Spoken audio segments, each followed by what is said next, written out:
Hey everybody, it's Neil, and check out what I have here. I have a charging cable that is going to work with the Apple Watch and iPhones and whatever else. So let's see, I'll show you what we got.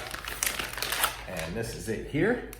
It looks like it's got the 3 connectors to it. It'll plug in through USB or USB-C.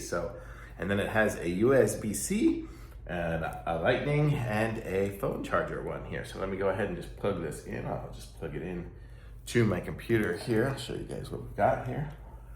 Hopefully it has power while it's plugged in. And then I can just take off my Apple Watch, put it on there, and there it's charging. I can plug in my phone, and it's charging.